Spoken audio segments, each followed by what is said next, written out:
சட்டமன்ற தொகுதிக்குட்பட்ட வேட்பாளர்களுடைய வெற்றி வாய்ப்பு என்பது மிகவும் பிரகாசமாக இருக்கிறது. ஒவ்வொருத்தரும் பல ஆயிரம் கணக்கான வாக்கு வித்தியாசத்தில் வெற்றி பெறுவது உறுதி.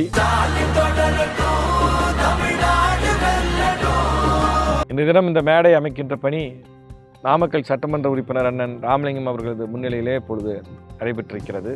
கடந்த 5 ஆண்டு காலத்தில் திராவிட மாடல் ஆட்சியில் இந்த நாமக்கல் மாவட்டத்தை பொறுத்தவரை எப்பொழுதும் இல்லாத அளவுக்கு வரலாற்று திட்டங்களை, சாதனைகளை செயல்படுத்தியிருக்கிறோம். குறிப்பாக சொன்னால் இந்த நாமக்கல் மாவட்டம் என்பது தனியாக சேலம் மாவட்டத்தில் இருந்து பிரிந்து வந்த ஆண்டு 1996, அதுவும் திராவிட முன்னேற்ற கழக ஆட்சியில்தான். அவ்வாறு இருக்க இந்த மாவட்டத்திற்கான பல கட்டமைப்பு வசதிகள் இதுவரை செய்யப்படாமல் இருந்தது என்பது அனைவருக்கும் தெரியும். அந்த பணிகளை இந்த 5 ஆண்டு கால திராவிட மாடல் ஆட்சியிலே நாங்கள் பூர்த்தி செய்திருக்கிறோம். குறிப்பாக நாமக்கல் சட்டமன்ற தொகுதியை பொறுத்தவரை அண்ணன் ராமலிங்கம் அவர்கள் சட்டமன்ற உறுப்பினராக தேர்ந்தெடுக்கப்பட்டார்.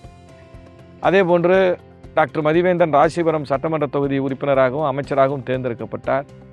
பொன்னுசாமி அவர்கள் சேந்தமங்கலம் சட்டமன்ற உறுப்பினராகவும் தேர்ந்தெடுக்கப்பட்டார்கள்.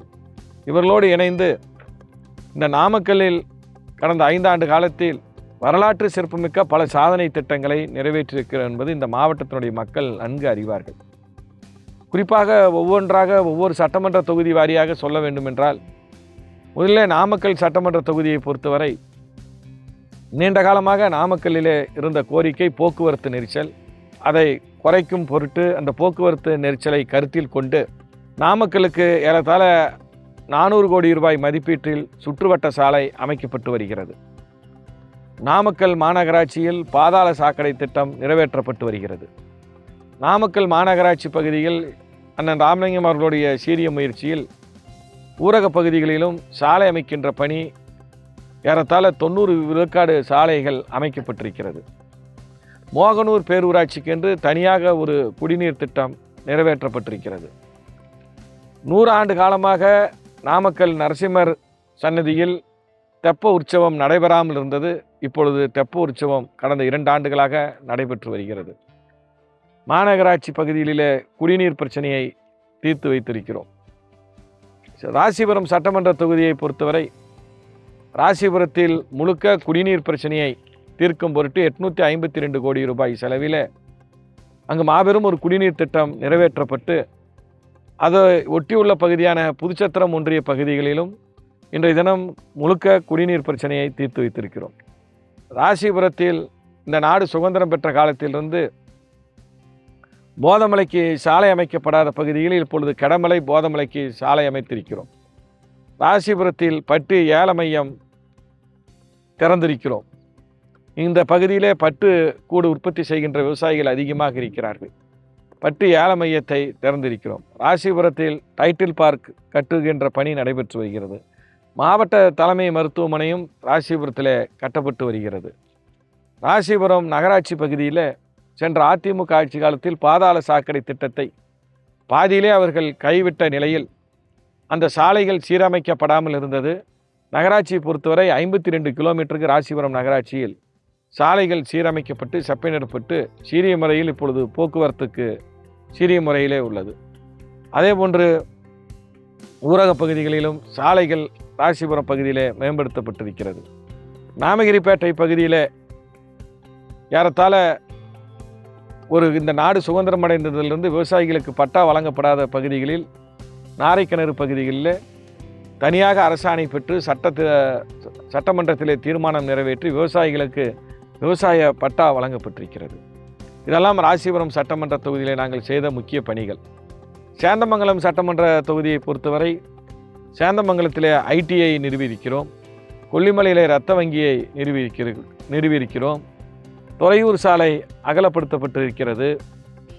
சேந்தமங்கலத்தில் காலப்பநாய்க்கும்பட்டி பேரூராட்சி பகுதிகளில் குடிநீர் பிரச்சனையை தீர்ப்பதற்கு தனியாக தலா 6 கோடி ரூபாய் செலவில் தனி பைப்லைன் அமைக்கப்பட்டு அந்த பகுதிகளில் சீரான குடிநீர் விநியோகம் செய்யப்பட்டிருக்கிறது.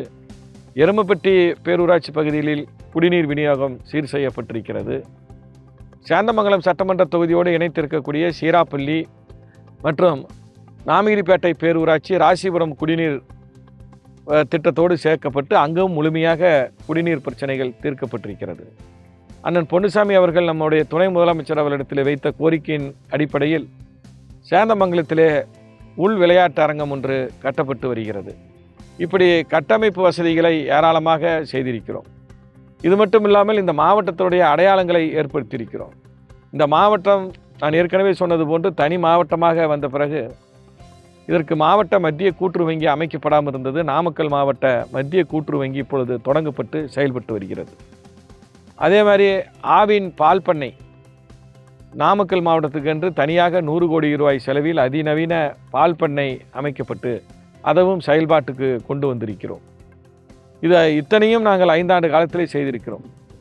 குறிப்பாக நம்முடைய சட்டமன்ற உறுப்பினர் அவர்களுடைய சீரிய முயற்சியில் நயனாமலை திருக்கோயில் பெருமாள் கோயிலுக்கு சாலை அமைக்கின்ற பணியை அவர் முடித்திருக்கிறார். இது மட்டும் இல்லாமல் இந்த நாமக்கல் மாவட்டத்தை குடிசை இல்லாத மாவட்டமாக உருவாக்கியிருக்கிறோம்.